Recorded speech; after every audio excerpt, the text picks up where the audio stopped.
Here we go. We're live.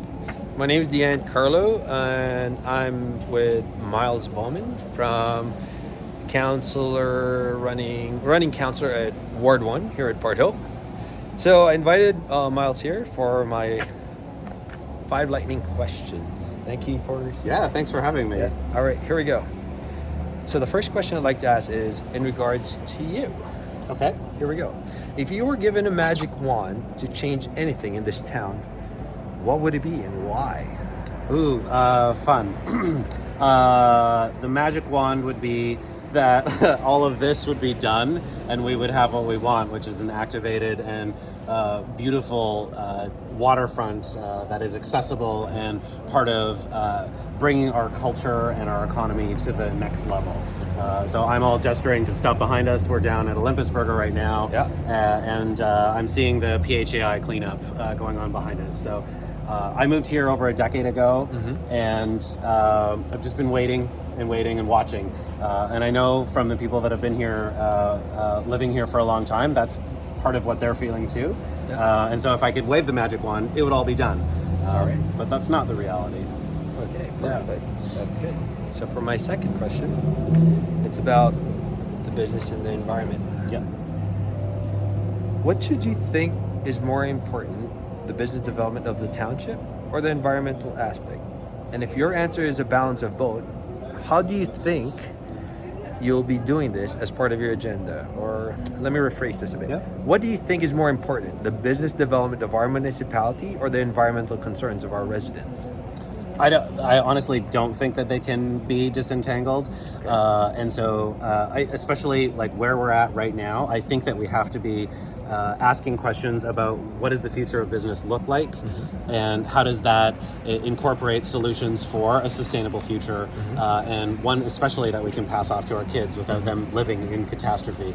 We're seeing changes that are happening now. We're seeing ice dams in the Ganaraska occurring at an earlier and a more catastrophic time period in the year, and we don't know yet how to deal with that. That's just like one little aspect of environmental change that we have to come to grips with. And when we think about how to plan businesses moving forward, we have to be considering those things. We have to be considering like what kind of waste does it leave behind, and how does it put money in the pockets of who?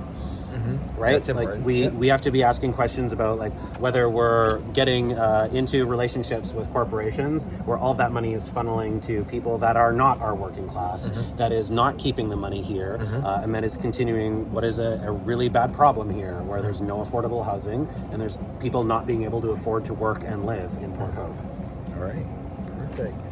So, bear with me. Technical difficulties. Okay, next. Regarding the old and the new, knowing that a big demographic of our town are older and retirees, how do you think we should balance the plans with our youth? That's literally why I'm running. So I think one of the most important things that Port Hope has to be considering is how do we make this town a place that makes space for and values young people, their impact, their expression of what is important, and what the future of this town looks like. We know from the demographics that were collected in the last survey that the demographics, in fact, are changing. We need to stop that narrative of Port Hope being a town for old folks, and it is literally changing year on year. Ganaraska Trails this year has 7 kindergarten classes. So they're starting to burst at the seams with the number of families that are moving in and the number of people that want to live as families and raise kids here.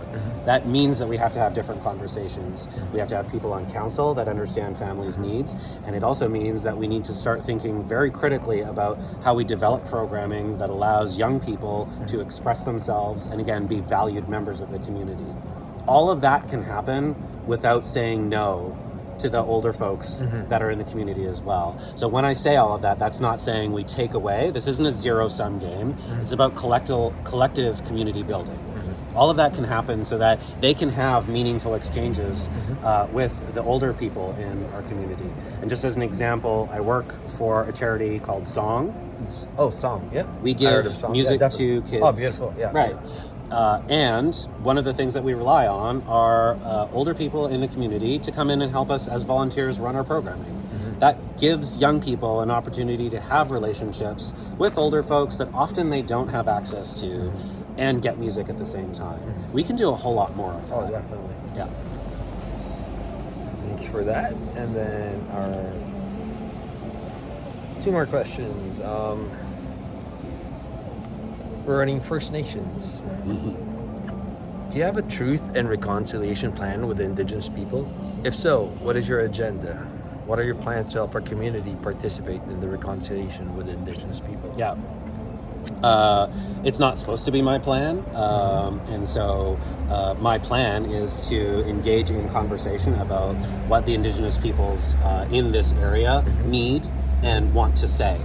I happen to know through some of my work that there are critical issues in our town that they need addressed in order to not feel like we have monuments to genocide from their perspective. And so that means that there's a dialogue that has to happen where we start to value what they have to say, their perspectives, and move forward in a way that addresses our colonial past and the history that has brought Port Hope to be where it is, and also to make space for them. I've been asked questions, for example, about how do you address the history of the Ganaraska?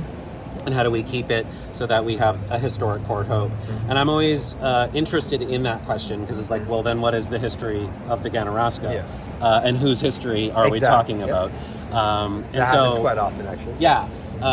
So I think that we, and again, this isn't like a zero-sum thing. We can move forward with strategies that both honor the history that happened to make Port Hope where it is, and to acknowledge a whole bunch of stuff that has been overwritten or ignored or tossed to the side.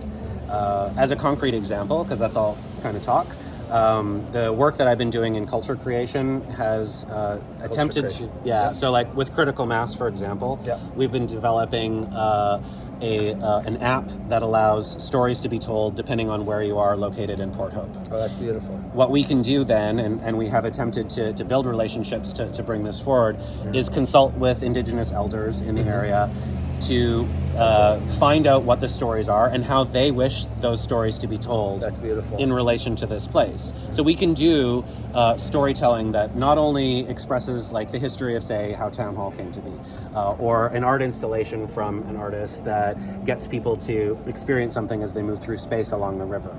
And we can also pursue projects that tell more stories and a more fulsome story of who makes up Port Hope and its history. Beautiful. That's really nice.